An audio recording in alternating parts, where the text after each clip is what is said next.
Should we start, sir? Yeah, start. Yeah. Yeah.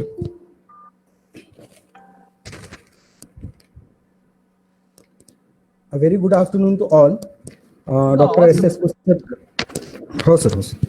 Good afternoon to all. Dr. S.S. Pushatkar, Head Civil Engineering Department, Government College of Engineering, Jalgaon. Dr. Gaurang Vesmawala, and all participants. I welcome you all at this 3-day webinar session on present and future practices in civil engineering. Today, the second session is on structural audit and rehabilitation of buildings with case study. The session will be delivered by Dr. G.R. Vesmawala. Dr. G.R. Vesmawala is Associate Professor in Civil Engineering Department at SV National Institute of Technology, Surat. Dr. G.R. Vesmawala has completed his BE in 1996 and ME in 1998. He did his PhD in 2010 from SVNIT Surat. He has published 2 books. 7 research scholars have completed PhD under his guidance, and 8 research scholars are still pursuing their PhD under his guidance. Total 80 research publications are under his credit. He has received first award for a technical paper twice and second award for the same once from the Institute of Engineers Pune Center. I request Dr. G.R. Vesmawala to please begin the session. Sir. Thank you very much, Vikas. So first of all, very good afternoon, one and all. I'm thankful to Sunil sir for giving me this opportunity, the head GCOE Jalgaon. I'm also thankful to Shri Balkrishna Rauri sir and Vikas for again selecting my name as one of this webinar. Fine. So let's start with this because this is really a hot topic for me, and then I just like this as one of the most important topic, especially for the region like Surat. Because in Surat we have lots of moisture in the air, and then we have lots of issues related to the condition assessment of the building. So especially the structural audit is nothing but the condition assessment of the building. And very specifically, we'll just cover the technical aspect as well. So we take a rehabilitation especially for that. So we'll just see your terminology and then we'll go ahead with that. And I will just cover case study. As a protocol, I'm definitely not going to share the name of the apartments, but I've put a typical pics into that to give you an idea what exactly it means by.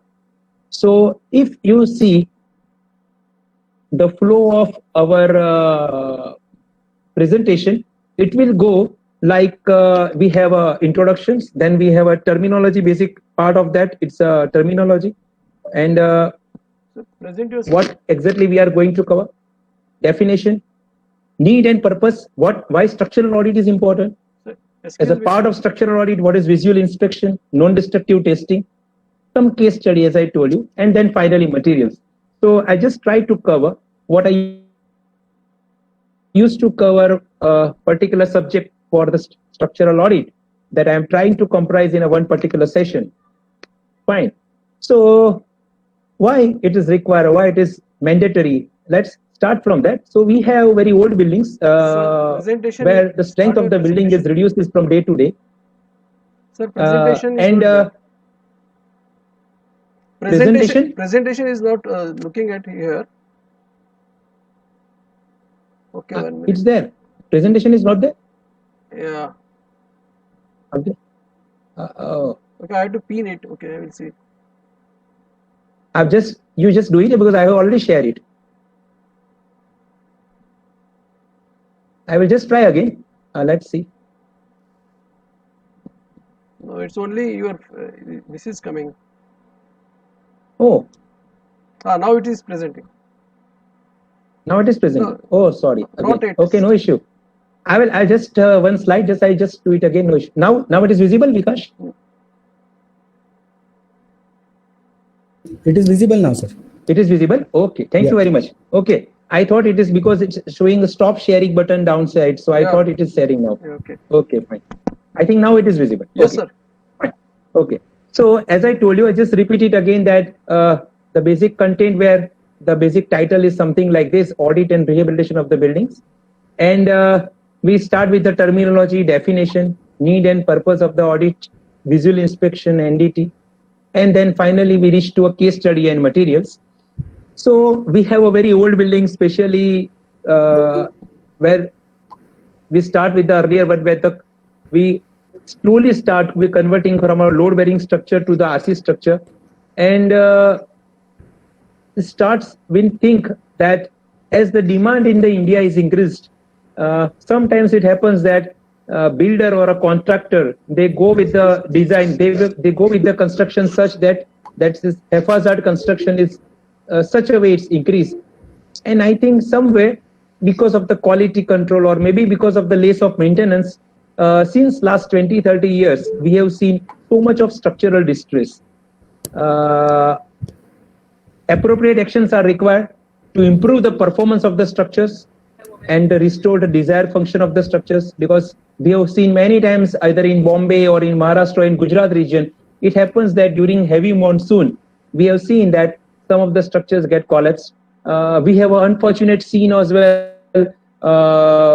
where it near your Bandra station that flyover collapsed. So the condition assessment or structural audit is a part of it. Just like our regular health checkup of our body, it is a definitely important part of structure as well.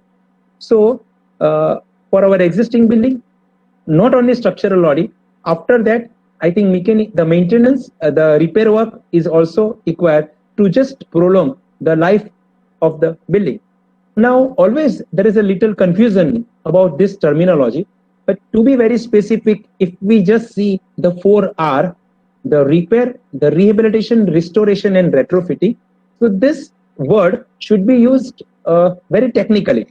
When I say repair, it is actually we are repairing a deteriorated or damaged or faulty materials, or it's some part of the component or something like that.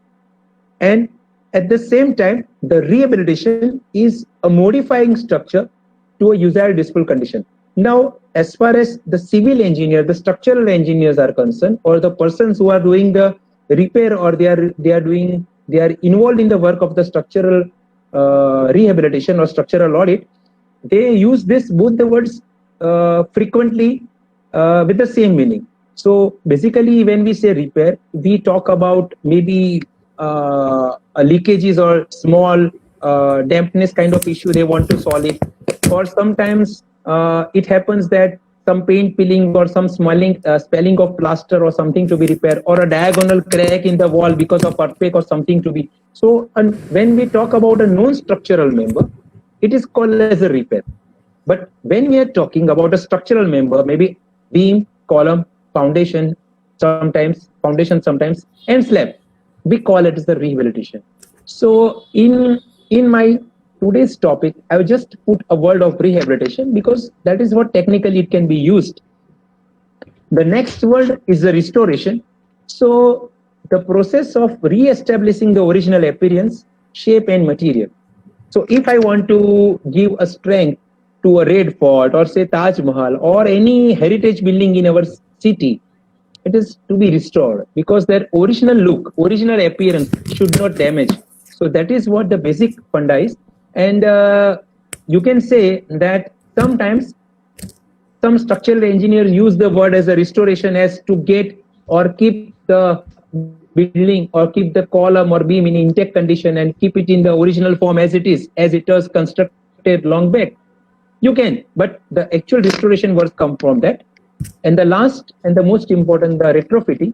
So it is to get enhanced structural requirement. Maybe because of your codal provisions are changed. Maybe you think that this building is required, this has to be not to be demolished, but without or with cracks or with or without structural deterioration. If you want to really repair the particular building or you want to strengthen the building, then it is called as a retrofitting. Now here intentionally we are adding some structural member. We can add some tie members. We can add a diagonal member as a brace or something like that, or by increasing the size of the column by jacketing, the retrofitting can be done. So this is what thing. Fine. So the durability is the important thing. Your structure should be durable. Your material should be durable. so that it can be remain safe or without decreasing the strength. For design and service life, it can remain as it is. And what is design life and service life? So for length of the time, suppose we assume that this building should stay intact for 50 years or 80 years, that is the design life, and service life is the actual life for the building remains durable. For a very standard condition, the design life and service life are same, because that should be your service life should be extended up to the design life. But unfortunately, because of the environmental problem or because of excessive loading, because of the small earthquake or seismic action, or by any other lack of maintenance, your service life of the building is reduced and it is not up to the mark, up to the design life. It happens like that. Okay, so we start with the definition. What exactly structural audit? What is today's topic? So structural audit is an examination of the overall health of the building to ensure that it is safe, risk free, and habitable. When we say a safe building, we are not talking about only, because there are three terminology we have put it here. So safe is not only about the strength point of view, but a serviceable point of view also, because we have to see there is no should be excessive deformation, because we have seen many times a place where a balcony or a slab is in excessive deflection. Okay, but then again people are living into that. So it should be risk free as well, structurally it should be safe as well, and it should be habitable, because any person or any society don't want the cracks in the building. It should be habitable. Okay, so when you go for a structural audit, it analyzes and suggests appropriate repairs and retrofitting measures, so which is required for that particular building, so it can perform better in the service life, whatever the life it will there, not up to design life, but for a service life as well. It should give a proper accommodation. So we should have a proper method that what should be the steps for the structural audit and how it will get to a particular point.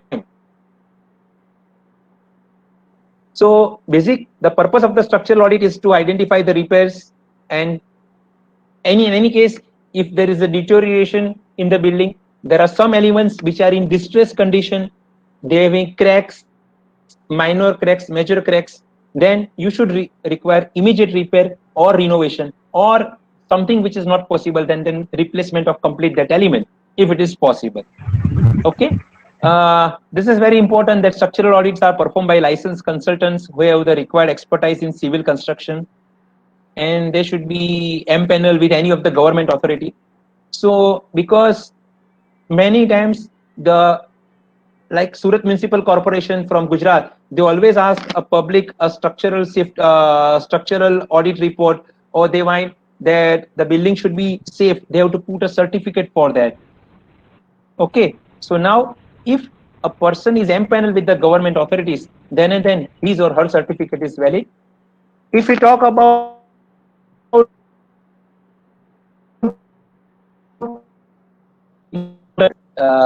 it is time for the occupant also, it is important. If we see the model bylaw of number 77, especially if I am talking about the Maharashtra region, because I know today the many people are from Maharashtra region. So at the age of the building between 15 to 30 years, the structural audit must be carried out once in a 5 year. And for buildings older than 30 years, means the age is more than 30 years, then it should be carried out at every 3 years.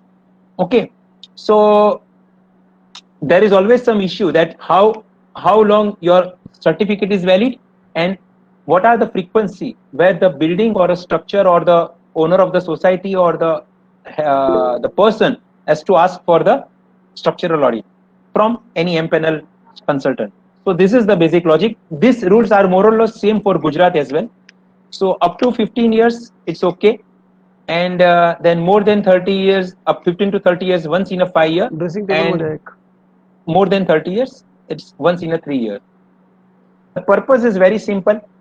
the most important part is to save human life and building, because we can't avoid any casualty, human casualty. The human life is equally important, because as always we used to say for engineers that if any lawyer or any doctor or other any occupant person make a mistake, then it is a loss for one life. But if a civil engineer makes a mistake, it's a loss for numbers of lives.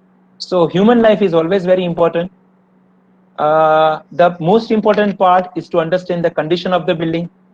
After getting the condition of the building, after assessing the condition, you can have a critical areas of repair immediately. And after that, you have to comply with the statutory requirements.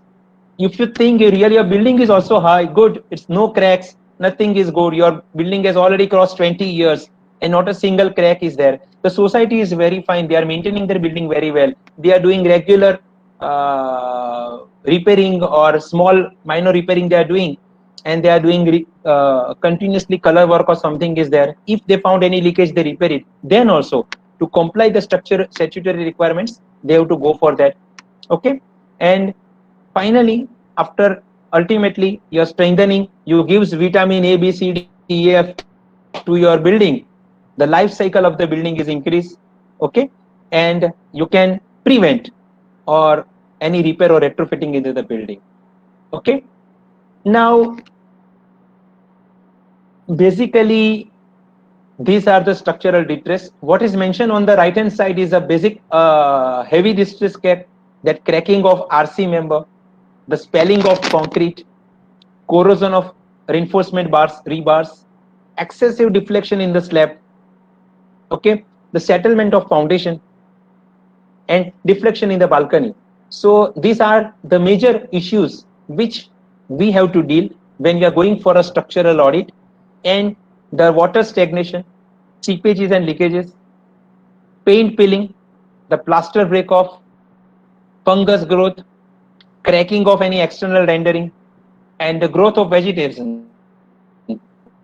This right hand side written points are definitely not structurally important, but yes, as far as structural deteriorations are concerned, this will create or this will play a major role. All of them plays very major role into that. So one should be very careful. So we have to identify these mistakes from a particular building or particular structure, and we have to check it out, we have to repair it. Okay. So when we talk about a structural audit, we have seen, and I will show you some of the case as well, some of the photograph as well. For one of the column I have already kept in that last part, that sometimes the engineers they only just treat it without knowing the understanding of the factors responsible for the defects. Take a simple example. You have we have a leakage pipeline near a particular column, and it is seen that the particular column, because of this leakage of the water, there is a seepage, the corrosion of the reinforcement. As the corrosion of the reinforcement is there, the diameter increases, and you can see a lots of vertical crack in a column. Now, if a person goes there, he just start applying a treatment on the column without understanding the cause of the column deterioration. So then the treatment will not be fruitful. The internal bar is corroded. That's why you can see the crack in the column. So the leakage has to be repaired first. And second, the most important part is that reinforcement of the corrosion of the reinforcement has to stop by applying some coating. And if required, you can put an additional reinforcement into that as well. Okay.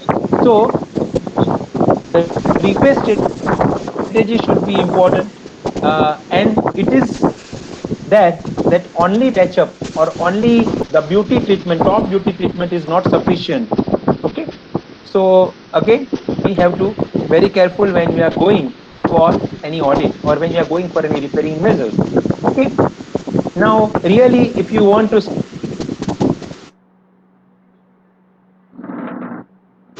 start a structural audit, Okay.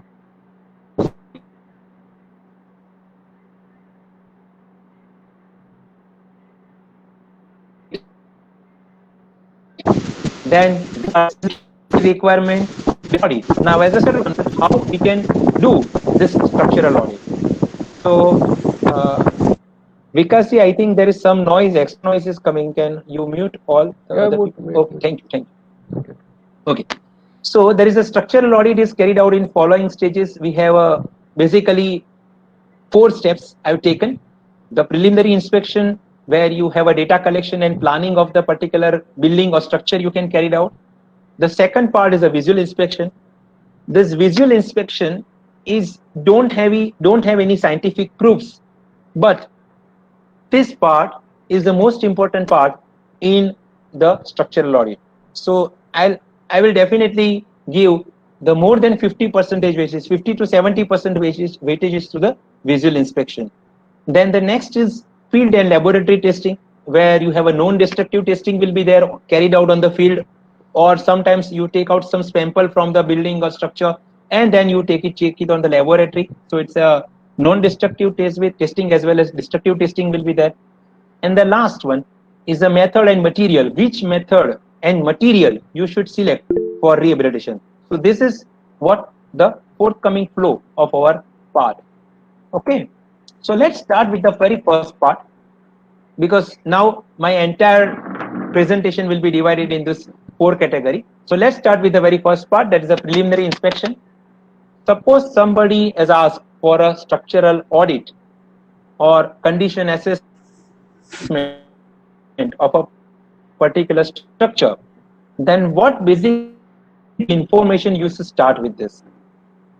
So first, from the owners or the clients, maybe occupants of the building, and sometimes it is a general public, it's a government building, a quarter or something like that, or it's an administrative building, or it's a library or health center of any municipality. You can just ask about a general public or the person working in the office or something like that. You cannot ask all possible relevant data and information that after any sudden environmental effect or any flooding or because of any seismic load or something it happens, or the crack is there, it's there since long. You can check the where the crack is there, it is in which part structural element, like that. That basic information you can collect it from that. The extent and quantum of the survey work you have to check, because ultimately financially it is important that how much area required to cover. It is their part, it's the important part, because in some cases it is observed that people are only interested in the parking columns or ground floor columns, because we have a client, we are doing this structural audit since long, and sometimes the people are only interested because they have lots of interior, false ceiling, the stone cladding in their building.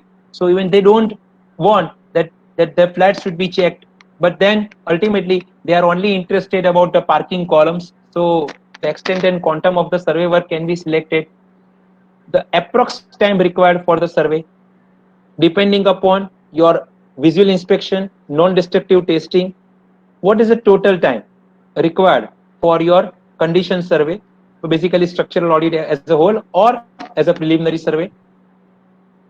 Then the requirement of the field testing equipments, which equipments you need on the field and which tools you need for the sampling. It is a part, it's a planning part. And finally, the site preparation.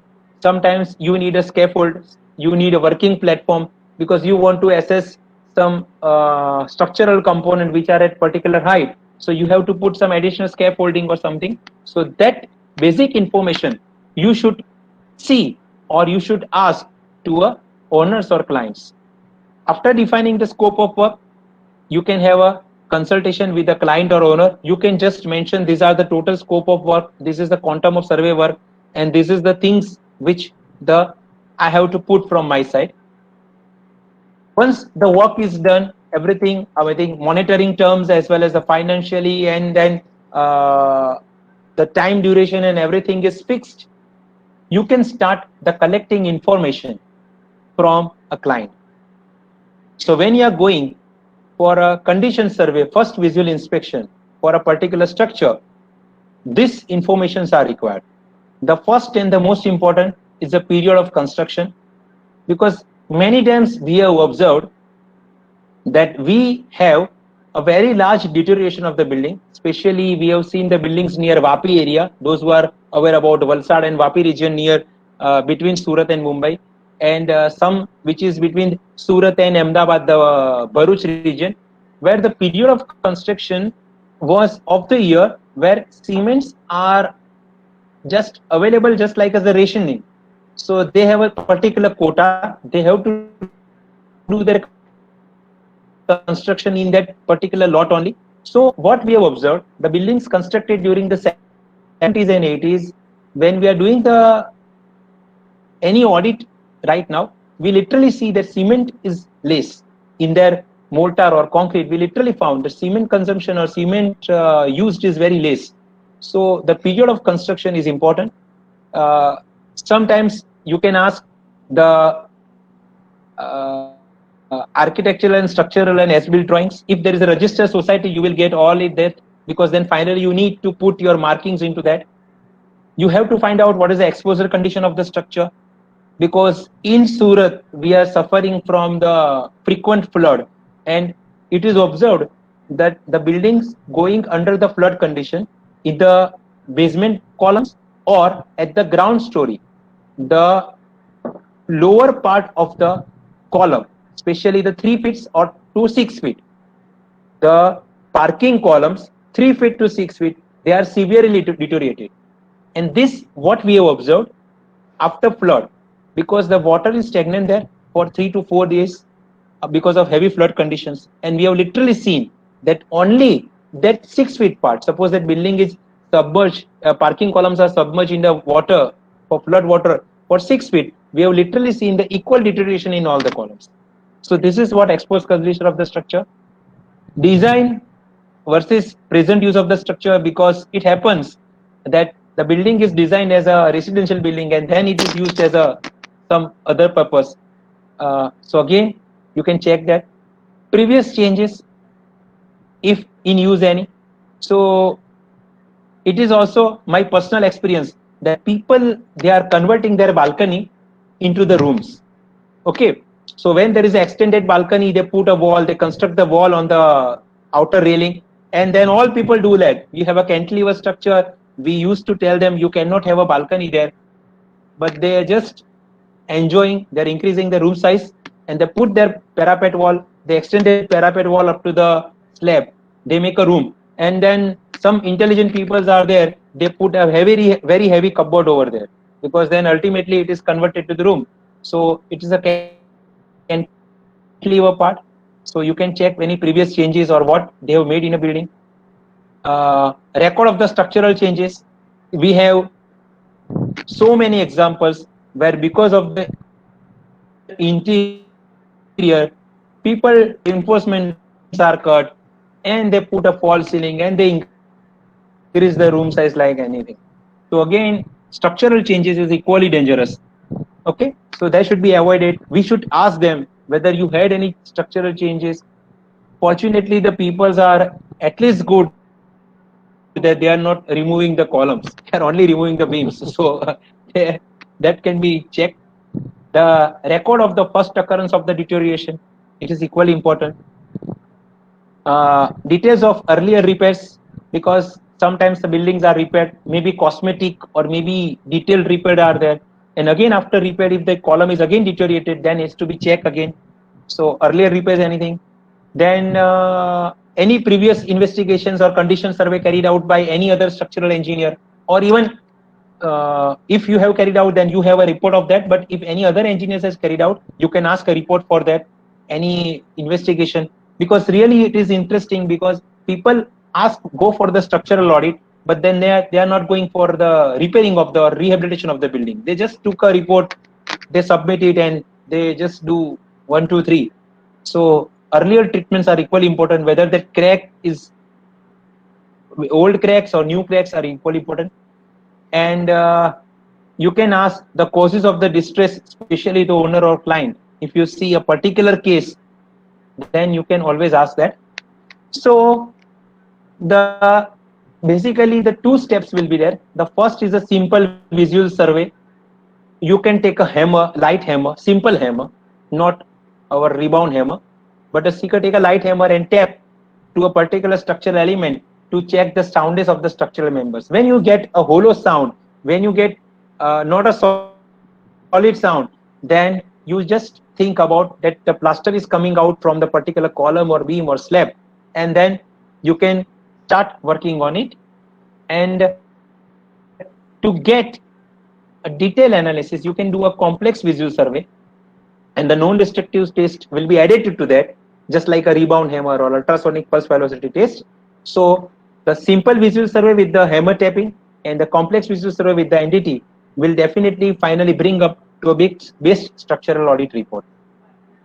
Okay, so after taking the informations and other thing, you start working on a visual inspection. As I told you, the visual inspection is very important because sometimes a simple crack has its own significance. You must know what is the cause of the crack.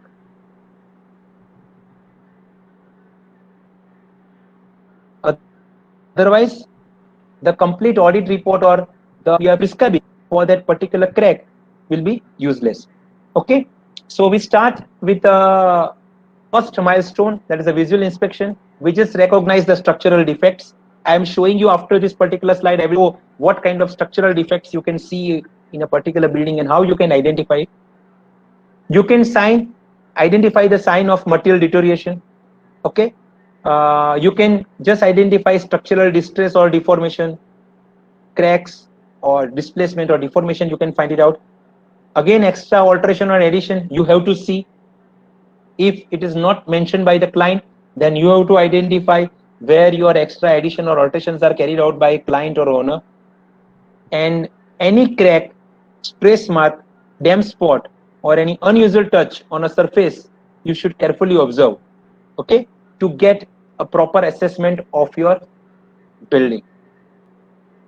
Okay, now sometimes when you just mention in a report, we should be very careful that what exactly you are dealing with, what kind of crack you are telling.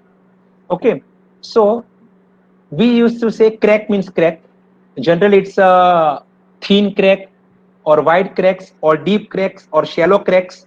So it depends on the thickness. If it is less than 1 mm or it is less than 0.5 mm, we call it a thin crack, and it is more than 0.5 mm, we just call as a wide crack, the thick crack. Even if it is in depth, if it is more than 1 mm, or sometimes it goes a 2 mm or 3 mm, we call it as a deep crack. Otherwise, it's a shallow crack.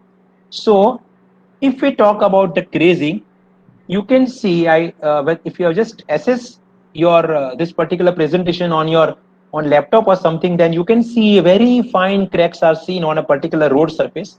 So this is called crazing. It's a random cracks. It is not following any particular pattern. It is just random. Okay, and you can see these on a plaster or on a cement paste, simple cement paste where finishing has been done, or even on a mortar or a concrete. So they are fine or random or small cracks are there. Now this is because of the shrinkage. These are thin cracks and these are shallow cracks. So a small coating on this particular structure, on this particular surface, will be enough, will be good for that. Okay, if we go for just little more advanced stage of this crazing, then it is called cracking. It's a complete or incomplete separation on a concrete or mortar or in a masonry in 2 or more parts. It is called a cracking. Now it is maybe through to through. Sometimes you see a building which is heavily affected by the seismic load. You can see a diagonal crack on a wall. Now this diagonal cracks on the wall just goes through to through. Okay, they are just from one end to another end, is in 230 mm thick wall or something like that. Okay, so it is just breaking or fracturing the wall into the 2 parts. So that is the extreme stage of the cracking. But it happens generally that 2 to 3 mm, these cracks are more than 2 to 3 mm. It can be extended for the cover part of the concrete as well. Okay, this is not exactly called the structural deterioration, but I have just taken intentionally on this because If you just see the second photograph, the reinforcement bar start corroding because of the honeycombing. So honeycombing is nothing but the void left in the concrete due to failure of concrete or the mortar. It's not effectively filled in the formwork, and that's why it happens. Now there is the logic why I am showing it here, because many times right now there is a trend of exposed concrete. The exposed concrete trend is going. It may be structural wall, or it may be it is mandatory for bridge structures, because on bridge structures we never have a plaster, we have a exposed concrete on the girders and the superstructures. So in that cases what happened that your honeycombing will definitely keep your reinforcement bar exposed. So sometimes if you feel that cement paste is missing there, and it is because of the honeycombing earlier, which is not properly patched up or not properly repaired by a SBR or any polymer concrete, then you can see this kind of thing. You can literally see a void is left. Okay, so that is a part of, again, a structural, it will create a structural problem. Sometimes by looking visual inspection, you can see this white spots on a particular building, on a concrete or a masonry. Now this is because maybe a salt water is used in a raw material when a concrete is poured into the concrete, or concrete is poured, or the constituents are mixed, cement, concrete, and cement aggregates, and the sand is mixed.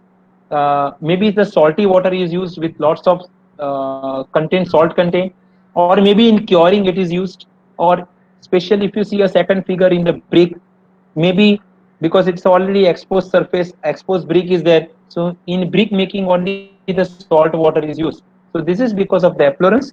Now the only reason, only remedy to this is to remove the part, remove the cover concrete, and then treat it again with a replastering, because then the efflorescence has no particular solution, because it is already a manufacturing defect. The next something, if you see a conical something coming out, it is called pop outs. So this is a aggregate problem. The aggregate is broken into the part. I used to say when we are going for any third party inspection on any site or something like that, we just avoid the aggregate with the white patches, because that is a soft part, that is a that particular aggregate having a very less compressive strength. So when the concrete is there, when the finishing work is over, because of the any environmental effect, because of wear and tear, it happens that the aggregate or some part of the aggregate is fractured. So ultimately you could get the pop outs. If you just see a very thin layer is flaking out or peeling away from the concrete surface or mortar surface like this, it is called scaling. This is not a spalling of concrete. This is called a scaling of concrete. So just like a very thin layer is removed from the surface. So this is called a scaling. And finally, the last, this is the most important part, is the spalling of concrete. So a complete portion or some part of the portion of the concrete came out, and generally it happens when the corrosion of the reinforcement is there, because the reinforcement expand and then a bigger part or larger mass is coming out, because of the it loses its bond with the original parent concrete. So that part of the concrete falls down, and that is what it creates a spalling of concrete. So this part, this what I have covered from grazing, cracking, honeycombing, spalling, and scaling, this all are a part of visual inspection. You should see very carefully what the visual inspection is there. So third part is a non-destructive testing or destructive testing. We have to get an idea after getting the visual inspection. Sometimes for rehabilitations, you need what is the strength of the parent concrete. It may happen that a particular set of columns, they are constructed at the same time, but because of the curing or because of the maintenance or because of the exposure conditions, the two columns side by side will give any different strength. So it happens that whenever your pipelines are going down, the column very next to it are deteriorated conditions. That is what our usual observation. Okay. So nowadays we recommended a Z clamp, a Z kind of clamp are coming. So at least your drainage pipes or water supply pipes will remain 3 to 4 inches away from the concrete surface. So it helps a lot. That is our personal experience.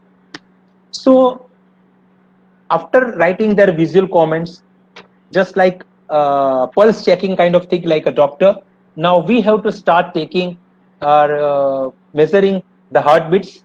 So heartbeats are something like measuring like a stethoscope or something like a blood sample. So we have a non-destructive test as well as a destructive test. So first of all, the very important for concrete strength test, the first one is the rebound hammer, very popular and the most used by on the site, because it will give the surface hardness of the concrete. I've just tried to cover all the little theory about all this equipment as well. So we have a rebound hammer test. We have ultrasonic pulse velocity test because it will give you the idea of the homogeneity of the concrete. And it will give the integrity of the structure, the structural particle element.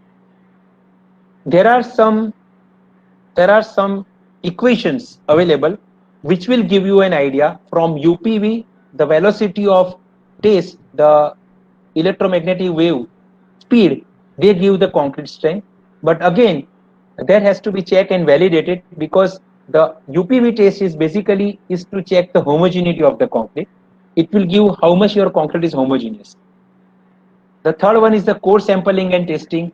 The most important test for structural audit, if you are going for structural audit and it's checking, then this is the most important test, because it is just like taking a blood sample from the body and actually checking what is the condition.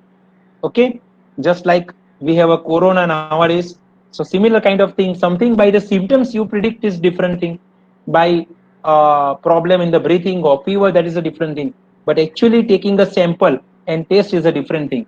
So the core sampling and testing will just give a first preference. It will give you an idea not only the strength but the permeability and density of the concrete as well.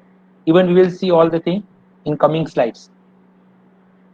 The second test are for checking the chemical attacks. So for that we have a carbonation test, which will give the idea of depth of carbonation, because our all the structures are they're exposed to carbon dioxide. Even if it is moist, then H2CO3 will be formed, and then again the pH value of the concrete goes down. So the pH value is very important. For our normal concrete, the pH value is 12.5, but when it is go less than 8, then you can say that because of the chloride effect or because of the sulfate effect or because of the carbonation or anything, if pH value becomes less than 8, then we can start the structure is on the deterioration. So we can have a carbonation test. At the same time, we can have a chloride test and sulfate test also, but definitely these tests are not that much popular in the field. So we are just going for carbonation test. Then third one is the corrosion potential assessment. So we have a cover meter. The cover meter will give you the idea of the reinforcement, diameter of the reinforcement and cover of the reinforcement. Okay, and at the same time spacing of the reinforcement. So again, all thing will see in the detail.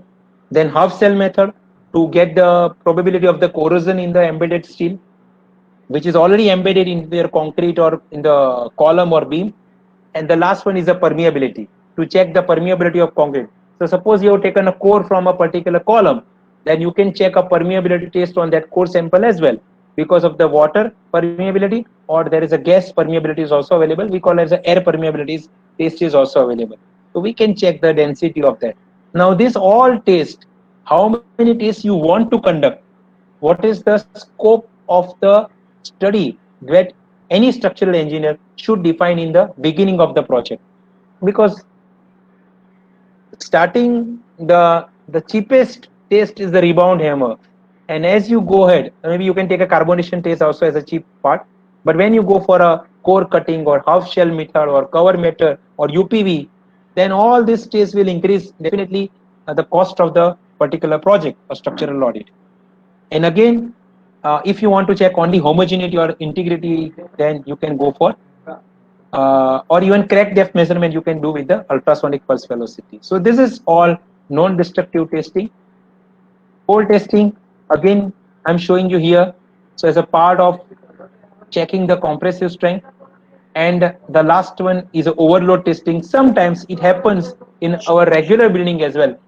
Let's take an example of a particular building where the builder or the contractor, builder has asked and contractor has removed the formwork before the prescribed days. So it is thing that it was a government building. There was a doubt whether the client told that this building is already in the slab looks like a deflected conditions. So we have to put a sandbags on that. We have to check the overload testing on that. And to get the strength, we just put a load on that and we just put what is the variation, what is the deflection below the slab. And if it is within the prescribed limit, it is okay. If it is not within prescribed limit, then again that slab has to be recast again. So this is overload testing. So need of the entity, we have visual inspection, and to assess or to prove the visual inspection, we have to go for NDT because a visual inspection may have some limitation. Okay, so it is a supplement to a visual inspection. Now rebound hammer, as I start with a very quickly look out on this all this instrument. The rebound hammer is a very popular method and it is a convenient because it gives the rapid results. So we know how the people are used to take a reading with the rebound hammer. You can make a grid on the column and you can take average 5 readings. Some people take the average of 5. Some people take the they remove the minimum one and maximum one because it happens that you've taken a reading on a particular aggregate, so it will give max reading, and sometimes particular that portion is completely cement paste, so it will give a little lesser value. So average of this will give you a particular rebound number. That rebound number has to be checked with the chart and it can be converted to the compressive strength. So very important. And if it is giving more than 40 rebound number, the quality is very good. Between 30 to 40 it's good. 20 to 30 not good, but you can say fair. Less than 20 is always poor, and 0 means it is very poor or delaminated. The condition is very, very poor, you can say like that. So generally if you see the old building, you will come up less than 30 or less than 20, that kind of numbers. So we can have to treat this thing very carefully. But there are always a limitation because this is a very simple method. It will give you very, for a particular small reading, for a particular portion, only up to 5 centimeter, it will give the strength of that. If your, suppose you are taking a reading on a column, if the core of the column having particular machine, and if the concrete is poorly of poor quality, or it's a deteriorated, or it's having so much cracks, or it's a porous, then say the velocity will decrease and the signal strength will reduce. So there are methods, again, direct transmission, semi-direct transmission, and there is an indirect transmission. So this is what we can have for our cases. Okay, so again, greater than 4 is very good to excellent. 3.5 to 4 it's good to very good. 3 to 3.5 is satisfactory to good, and less than 3 is poor. Okay, now this is where you cannot directly tell about any strength. It is just about the quality of the concrete. So once we carried out this particular test, we have to be very careful. Okay, so it will give you an quality or in concrete uniformity. Sometimes if you are smart enough, it will give you the depth of the crack because you put a crack, then you put a probe over there, and by measuring the velocity and the distance, you can just predict what is the depth of the crack. So it is also possible. Concrete deteriorations can be carried out. You may have a structure becomes, or concrete becomes porous because of something. that you can carry it out. And as I told you, there are so many empirical formulas are available, but we were not sure about your machine or the prediction. So strength estimation is a critical part, but if your equipment is validated, you can predict the strength from that. Okay, so this will not provide a precise estimate, as I told you, and a skilled person is required. That is the limitations of this particular thing. And the core cutting, to get actual strength of the concrete by taking a core sampling and testing into the laboratory is a core sampling and testing. There are different types of sizes are available.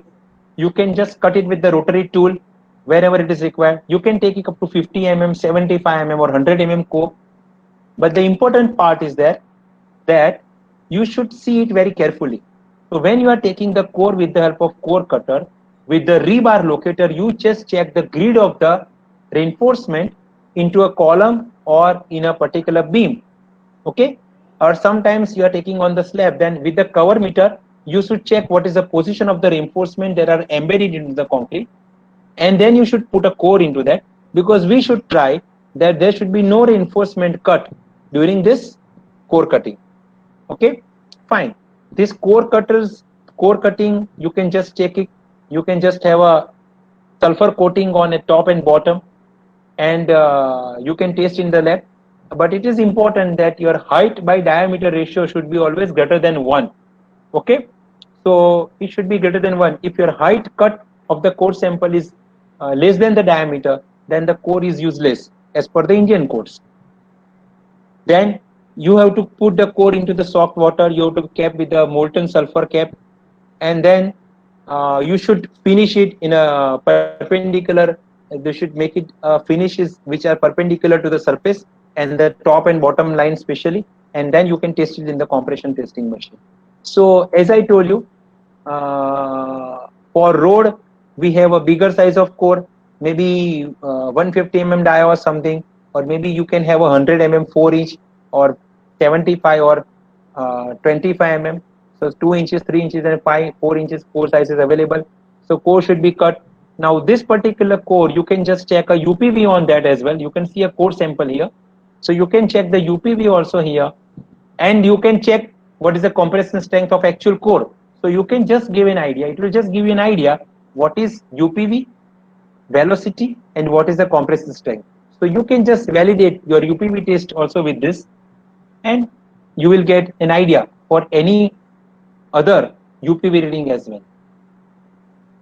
Okay, these core samples are not only used for strength but density determination, estimation of voids, depth of carbonation of the concrete. You can just throw a phenolphthalein on that because that is coming again. Water and gas permeability, and chemical analysis, you can use it. So you can just check out what is the pH value of this, and if the pH value is higher, then again you can give a recommendation. Your repairing material, what you are recommending is definitely important when you just identify your pH value.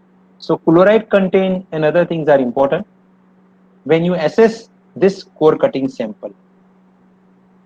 There's a chemical carbonation test after doing all other stuffs like UPV, core cutting and rebound hammer, which is coming on a chemical test. And as I told you, carbonation test is very important. So we have to just check what is the effect of carbon dioxide and moisture on a particular surface. So we can have a 0.2% solution of phenolphthalein. Very simple. You just make a drill into the concrete surface, and you just spray a phenolphthalein into that. If the color becomes pink, it means the concrete is good because its pH value is 12.5. If your phenolphthalein is going pink, it is good. But generally it happens that for a certain depth, maybe for 10 mm or 20 mm or 25 mm up to 1 inch, it will not give you a pink depth, and then it will show pink. Then you can say your concrete surface is carbonated. So you need again assess that part. Okay, you can identify from the core sample as well. So simple method is there, just drill it, spray a phenolphthalein into the drilling machine on that particular part, just to make a conical shape of the drill. So sometimes the drill has been made and the drill is moved in such a way so it will make a conical shape, and that conical shape you can further having a depth you can increase and you can check the phenolphthalein test again and again. So carbonations can be carried out, test can be carried out with this case. Then you have a cover meter test. The cover meter test is equally important because it's again depend on the electromagnetic method. So what happened that you just have to check where your reinforcement bar is. So in a figure it is shown. So a person is having a something duster kind of thing in his hand, a yellow profometer it is in hand. Now when you move the profometer, you can see on the left hand side figure the reinforcement bar is seen on that. So when we want to see the vertical steel or horizontal steel stirrups, you have to move your this small part in parallel to that. So suppose you want to put a stirrups, you want to find out the location of the stirrups.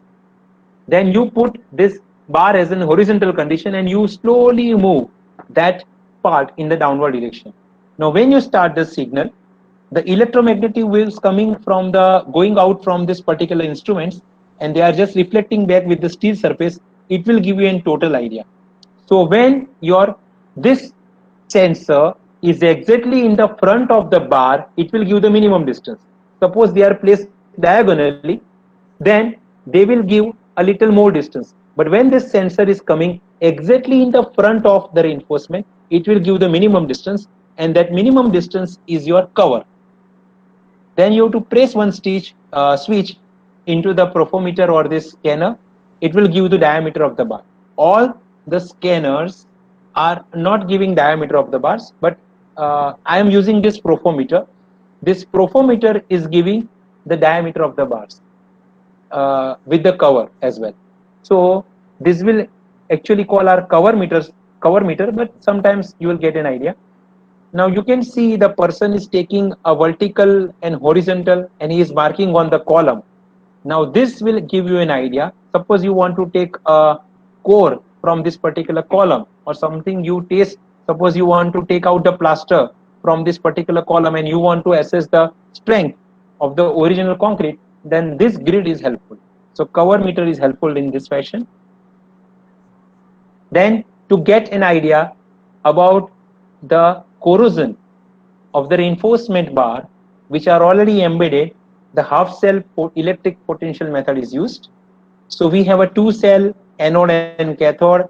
The copper and copper sulfate or silver chloride cell is used in the combination. So one probe you are putting on the rebar and the second probe you are putting on the surface, and you are just measuring the millivolt, the difference, voltage potential difference, and that voltage will give you an idea about the corrosion. So this is again just to identify the corrosion of the reinforcement.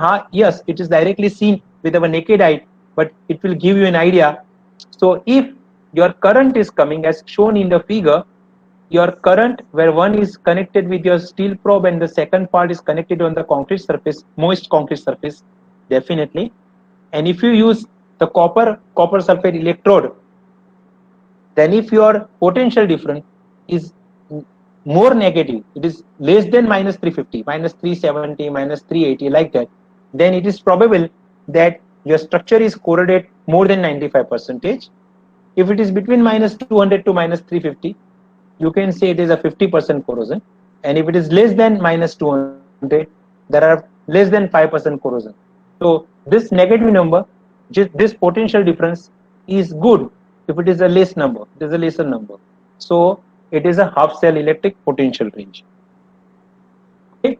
Now you can see here, I am showing you the some of the, because this visual inspection I have shown you how you can take the preliminary data from the site.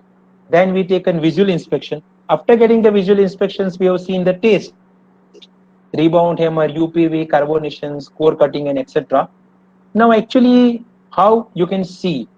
So generally this particular figure is showing a crack in the concrete. This is a, we call as a first stage of cancer. If you can see thoroughly, the two cracks are going parallel to the reinforcement because we have a cover of the column. and plaster on the column as well. So with the cover and plaster, if you just deduct the depth, then this is the position of the main reinforcement in the column. Both the reinforcement are corroded. I can see from this particular column, they have started their expansion, and that's why the cracks are just going parallel to the reinforcement. This is the first stage. In the second stage, it's just spell out. The concrete will just spell out from this. So this is the second stage. And you can see the reinforcement is still there, but the stirrups are not there. The lower stirrups is already removed. It is deteriorated, and one stirrup is still there. Okay. So this is the second stage. When it goes further, the complete or big portion of the concrete cover has come out. It's called complete spelling of concrete. Okay.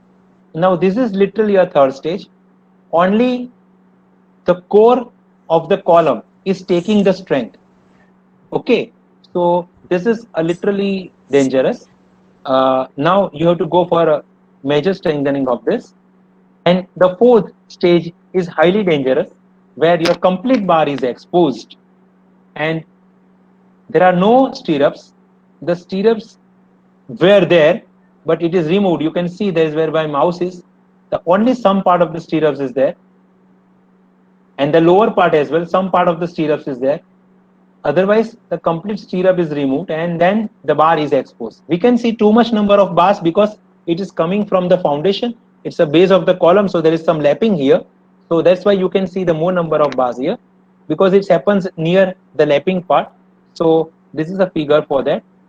And finally, as to save the cost, some of the intelligent clients, they maybe to save the cost of the structural audit or to save the cost of the repairing or rehabilitation, some intelligent clients, they call the roadside mason or the contractor, and they just repair it with only plaster. So this is a same apartment photograph where one column is completely deteriorated and second column they have repaired like this, and even they not taken care to maintain the line of the column. So this is how it happens. So earlier repair, earlier maintenance is equal part into that. Okay. So this is about column.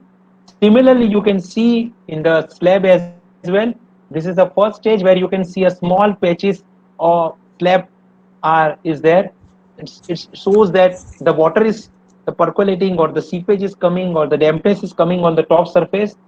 Then it starts little bulging of the plaster.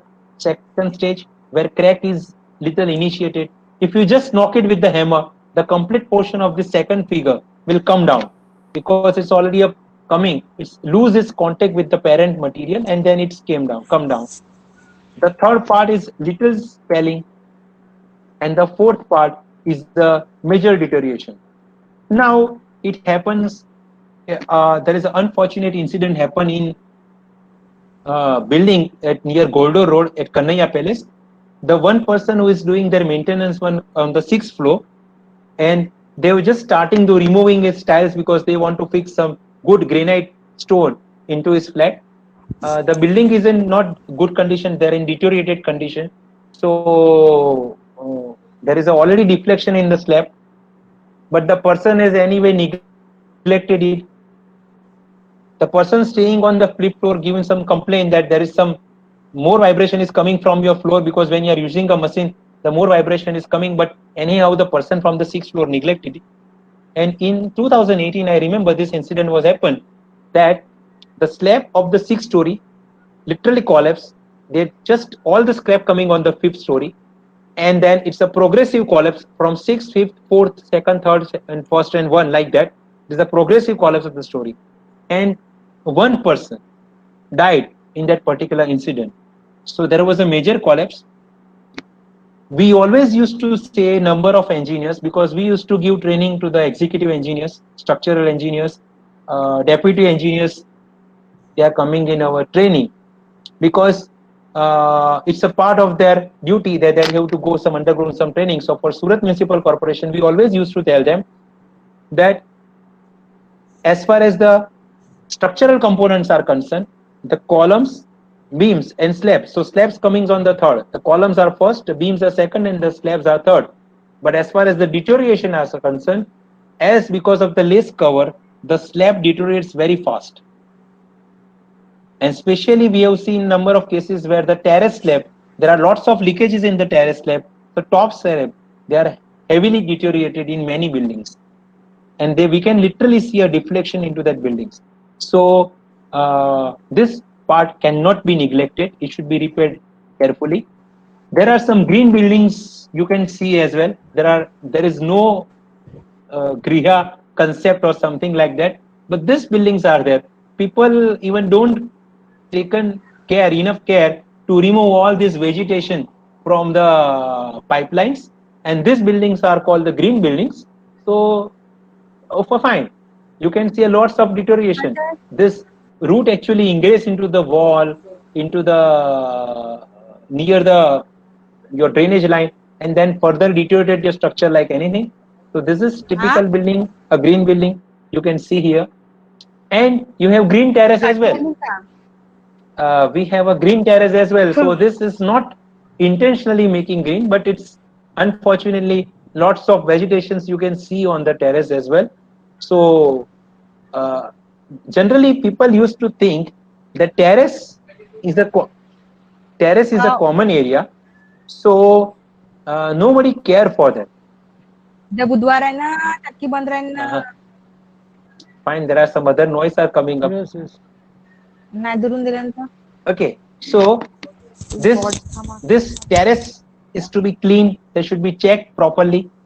And the last, you can see again the pipelines are there, drainage pipelines are there, and you can see literally a leakage is there in the drainage pipeline. At the surrounding complete area, you can see in very heavy seepage, because slowly the water is ingress. The seepage is there in the surrounding part of this leaked portion.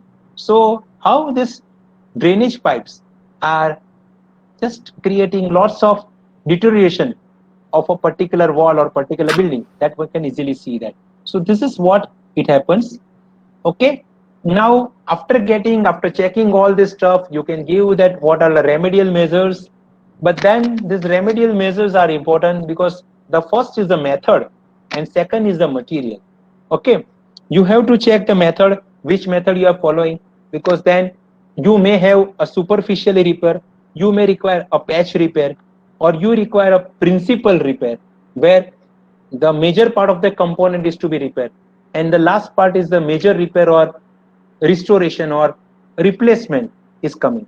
So what I told, this patch up repair is that it is not a structural component, it may be wall, a crack is there, so it is definitely not effect on the strength of the building, so we can have a patch repair on that. And then so on, you can just check the strength and other thing.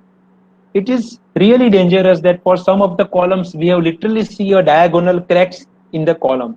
Now when you see a diagonal cracks in the column, or especially the shear cracks, the horizontal crack in the column parallel to the stirrups, it is very dangerous. And especially when these cracks are going from surface to the stirrups, it means this particular element where diagonal or horizontal is there, this particular element is not behaving or not fulfilling its duty to resist the horizontal load, especially the seismic load. So that kind of cracks you can see.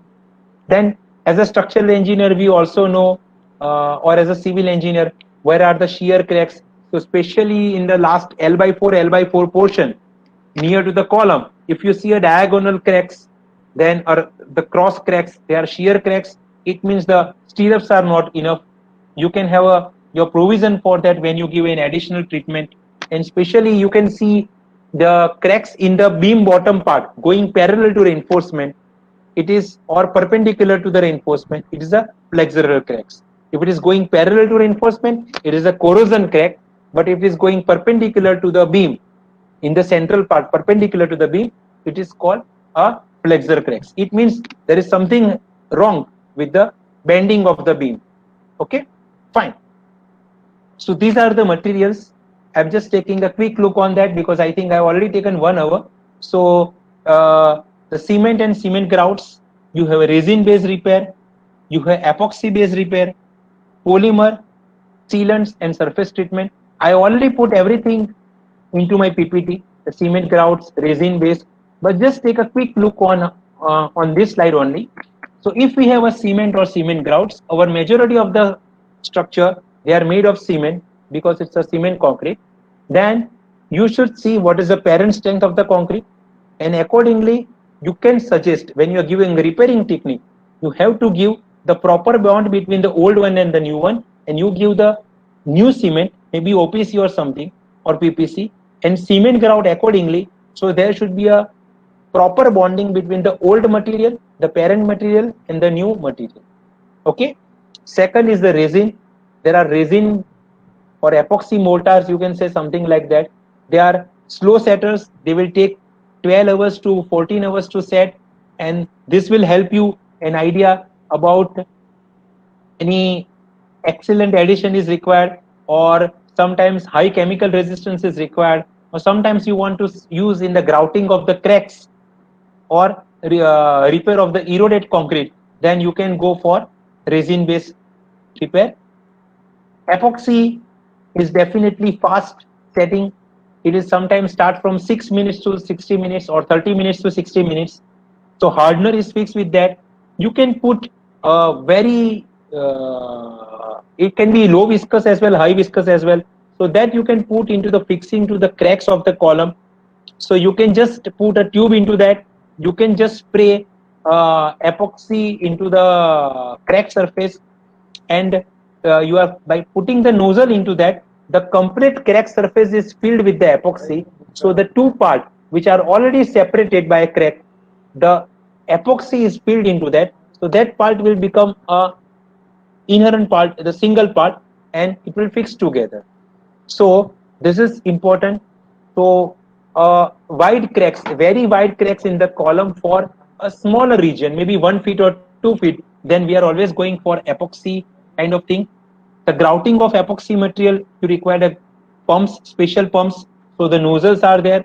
You put a pressure pump, complete crack is filled. Then you remove your tube from that and just seal it with the proper grouting material. So the material is fixed, the crack is fixed. So it should be fixed with the epoxy. Polymer, generally the contractors, they are use SBR, styrene, butadiene, rubber. This is most common polymer. But nowadays polymer modified mortars are available. They are give excellent bond within the parent concrete surface and old surface. It is good for abrasion as well as wear resistance, and it is having a very low water absorption. Second thing, sometimes like a micro concrete of thing, it will give strength of 28 days in the 2 days. So again, it is a polymer modified mortar plus micro concrete.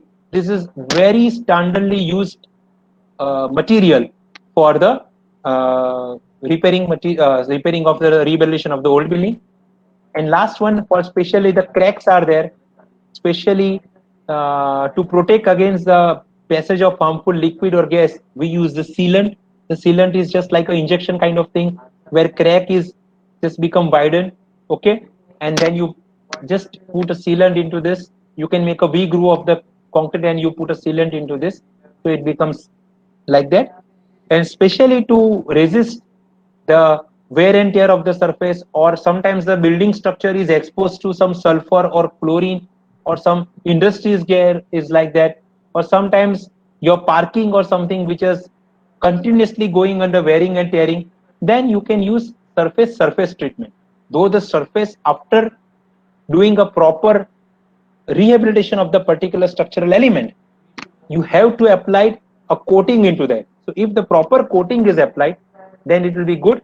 So magnesium and zinc fluoride is used where less wear and tear is there, but the sodium silicate or epoxy paints are specially used where in industry where you have more wear and tear is there. Sometimes we can use a chlorinated rubber paints or something, okay, or even simple our epoxy painting on the outer surface of the concrete. When the building is completely repaired, if they just do exterior paint, something exterior paint with a simple paints also, or neoprene paint, that will be a good surface treatment to a concrete. So these are the recommendations you can always give to the client. So it will just have a complete one cycle that you ask for a structural audit. If it is good, it's okay. Otherwise, the visual inspection, non-destructive testing, and repairing, the complete cycle will be over. And sometimes the client asks for the post certificate as well. After the treatment is over, they ask for the structural stability. Then again, you can offer the structural stability. A very common steel jacketing. Nowadays, in one of the building, we have tried with the angle and steel plate jacketing. I think it's not a new one, but we have just tried it. Otherwise, we used to try with the reinforcement only. We use 16 mm and 12 mm diameter bars for beam and column jacketing. But in one of the building, we have tried with this. The surface is fixed with this.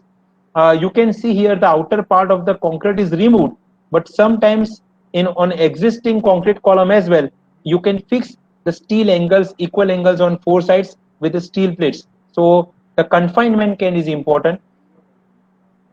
At the same time, you can see there is a jacketing. Sometimes the foundation of the depth is so shallow.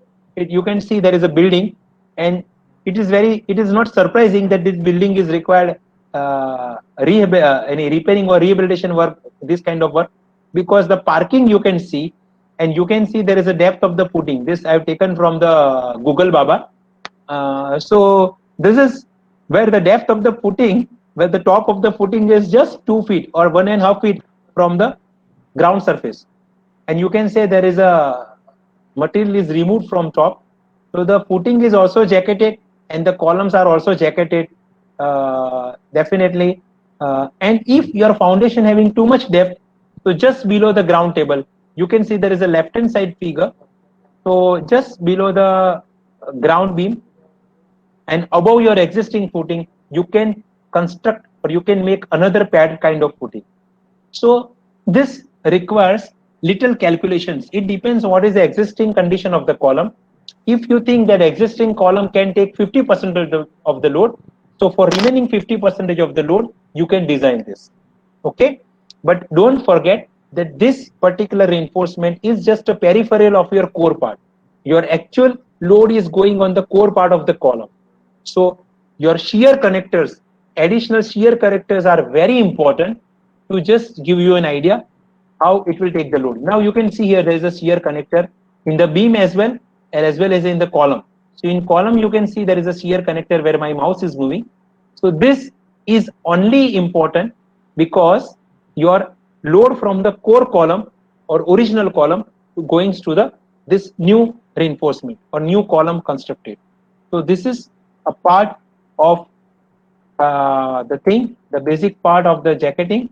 The references I have just kept basic references. The CPWD manual just I used to follow many times. Then the constructor.org or Google is there. So finally, thank you very much, Sunil sir, the head civil department GCOE Jalgaon, and again thanks to Dowry sir, and again Vikas for giving me the chance to present this seminar here. Thank you very much. So I will just end up from my side. If you have any questions, something you can ask. Yeah, thank you, sir. Thank you, sir. We have You can ask. Hello. we have some questions from the participant. So Yeah, which fine. is the best non-destructive test in structural audit? Based non-destructive test. Okay. Yes. Now, in some of the cases, if you just refer the literature, some people say cold testing is a partially destructive test. Okay. And some says the cold testing as a non-destructive test as well. So without going into any conflict of it is considered as a partially destructive or destructive, I will just give the cold testing as the most important part. The rebound hammer, if you think about a bigger size of the column, which is almost having a 300 mm by 800 mm column, then I am thinking that the rebound hammer is not sufficient to give the strength of that. So with UPV just you can check the uniformity of the column, whether you are getting the density or the compaction of the column is same throughout the column or not, same section or not, and then you can take the core from that. So the core we are always depending on the mold. Sir, Pratik Gangne wants to know how to avoid crazing of concrete. That is fantastic. Crazing is happening because of the drying shrinkage. So what happened? There is a complete 30 minutes I am explanation giving, but I am just completing in a very short time. Many times when you are casting a concrete, there is a too much water you can see on the surface. Okay, on top surface there is too much water. Now this water is coming because of the compaction of the slab or something. The water is coming on the top. Now next day what happens? This water is evaporated and the top surface the cement particle will remain as it is. It is called dusting. आप concrete surface पे हाथ अपनी finger घुमाओगे आपको cement हाथ में आएगी. It is called dusting. At the same time, if you not start early curing of that particular slab, the top part is having a very thin layer, just 1 mm of the concrete is running out of water. So when it is running out of water, what happens? That it will become shrink, and because of the overall shrink, the crazing is a uniform on a particular surface. It is not a structural crack, but it is called a drying shrinkage crack. It is not because drying, we can say drying because the concrete is already set and you can see the crazing on the surface. So for that, you should start curing as early as possible. Our concrete sets within 10 hours. Your final setting time of the concrete is 10 hours. So if the slab casting is over, say at 6 p.m., then you should start before the sun rays or before the heat generates, before 9 a.m., you should start curing of the concrete slab. So this crazing is happening on horizontal surface maximum. Sir, Avinash is asking, how we fix point where we use rebound hammer test on a structural element? Fine. So generally what happened, generally we used to take 3 samples either on the bottom part of the column, middle and top part of the column. So we used to take, and then it is very important that you have to take a 4 inch by 4 inch square. You have to remove that mortar is you have to remove from that. You have to just make the surface finish clean, and then you have to apply rebound hammer on that. So when you apply rebound hammer on that, you have to apply it on a concrete, not on the mortar. So you should not check your strength of the concrete on the plaster, on the mortar. So it depends. See, it is always depends, because what we used to take, suppose I have a column, I always seen in many times it happens that the lower part of the column is always deteriorated. So we used to take 2 feet above from the ground. So 2 feet above from the ground we used to take, that is our standard point. Then we used to take at 4 feet and then at 6 feet. This is normal. This is not a written anywhere, but it is generally guideline we used to follow. Sir, Harshavardhan is asking, is profometer and rebar locator are same instrument or different instrument? Yeah, profometer is a brand name. It is just like a Walkman. No, Sony used to say Walkman, or we used to say it's a brand name. It is just like a we never use a copy machine. It is Xerox machine. So Xerox is a brand. So profometer is a brand. It is made by Prosec company. But the cover meter is same. Cover meter is a basic name. We used to say it is a cover meter or rebar locator. So it is there. Sometimes nowadays, some company like a controls, they have a screen coming on the top. So whatever grid you mark on the column, that same grid will come into your screen, and you can just start marking on that particular grid. And nowadays that whatever data you are taking on the profometer or any cover meter or any rebar locator, that data are going to PC. Now everywhere this digitization is coming. So whatever data you collect, you can directly convert, or you can put it into the transfer into the computer. So profometer, yeah, Prosec has this facility available. It can measure the diameter and measure cover as well. Sir, Arun Rajput is asking, in pulse velocity test, transmitter and receiver are placed in such a way that pulse will transfer by reinforcement also. Then how we will get actual result? See, this is completely a trial and error. You should always see when you are taking a reading on a column, the first thing where you have to cover meter. The cover meter will identify. Let me share you the screen. Let me share you that particular screen with you. Yeah, fine. So, yeah, sorry. So this is a particular portion, a particular part where you can see you already marked the stirrups location and the vertical steel location on both the sides. So your reinforcement, your transmitter and receiver should be in the center of that. Okay. Now, especially if you see this condition, where there is no, you cannot go on the other side of the column. If it other side on the column, you can go a parking column, something, it is possible, it is okay. If you can't go on the other side of the column, then as shown here, as shown in this particular figure, if direct transmission is not possible, you can put indirect transmission. Now when you put indirect transmission, आपने एक रखा, आपने एक receiver रखा side पे और एक receiver रखा आपने फ्रंट पोजीशन पे. सो जस्ट चेक वो डायगोनल आपका रेनफोर्समेंट को क्रॉस नहीं होना चाहिए. ठीक है. और अगर वो भी पॉसिबल नहीं है तो आप इनडायरेक्ट सरफेस ट्रांसमिशन कर सकते हो. दोनों प्रॉप को एक ही साइड पे रखो. अगर इस कंडीशन में मान लीजिए कि साइड पे रखना भी पॉसिबल नहीं है, तो आप एक प्रॉप को यहां रखो ऊपर और दूसरे प्रॉप को नीचे रखो. Definitely your स्टीरअप्स will come between them, but the minimum distance from जो कवर में से पास होगा, कवर कंक्रीट में से जो पास होगा, वो स्ट्रेंथ आपको मिलेगी. So just move your props, okay? Just props in that particular rectangular zone, and you will get where the least value or the maximum velocity will be there.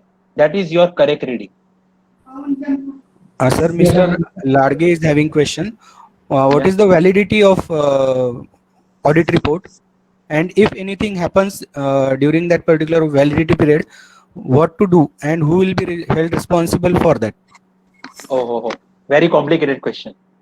Fine, I will reply because we are doing lots of cover. In every month we are used to doing 2-3 buildings for the structural audit or something like that.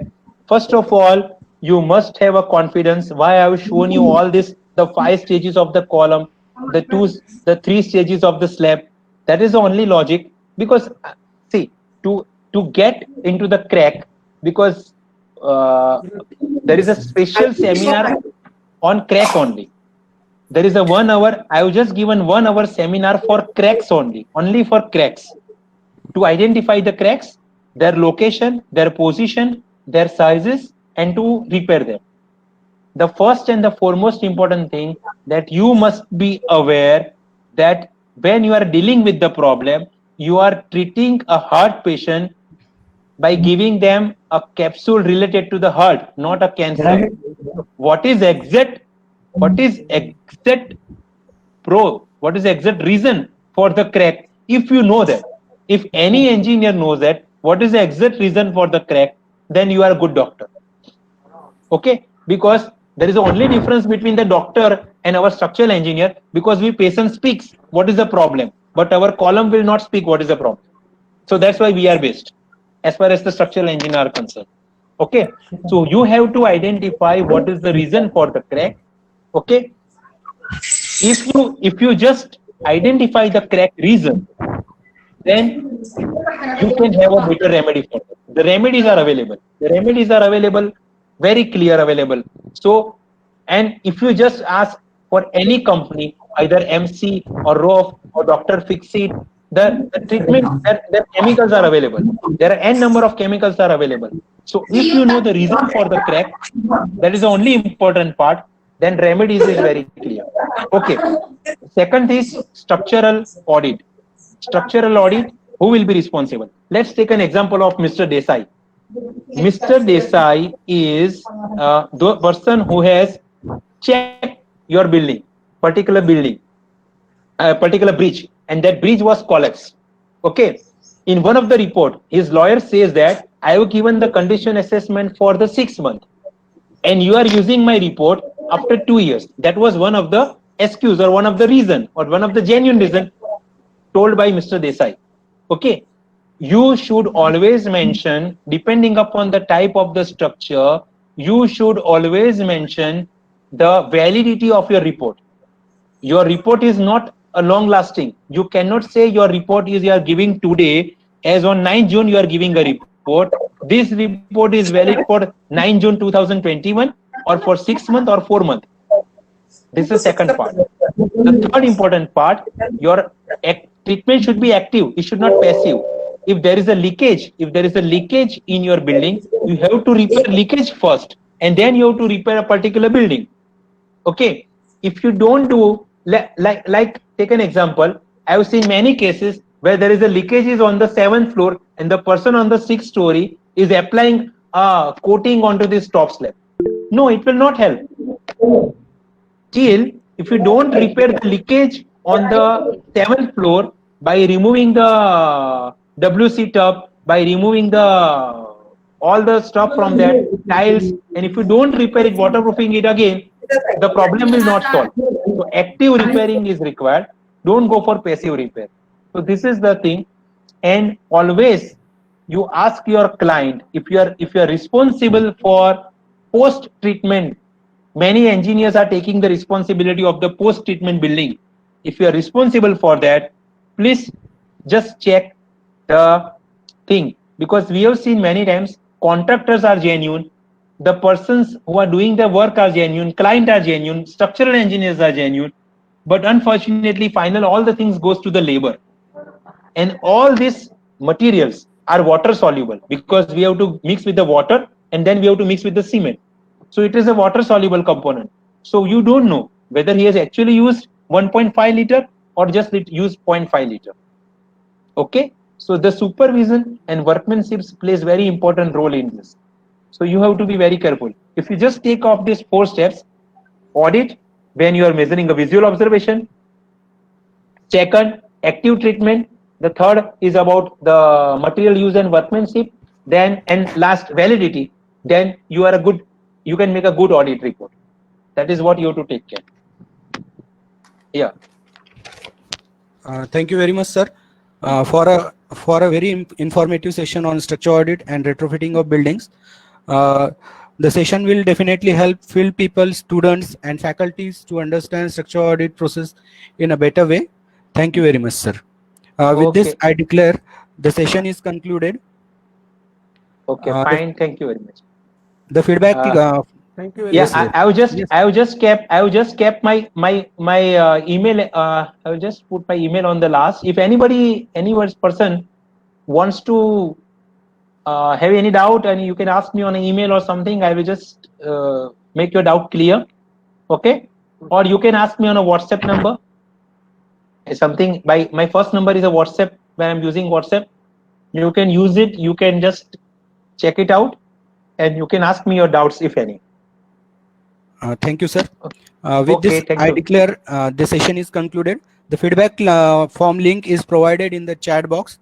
The feedback form link will be accessible up to 6:30 p.m. today only. Tomorrow, the first session will start at 11 a.m. I request all the participants to please leave the meeting. Thank you. Thank you, sir.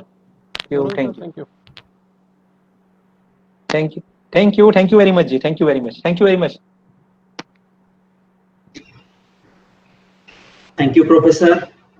Thank you very much, Dowry Sahab. Thank you very much. Thank you. Okay.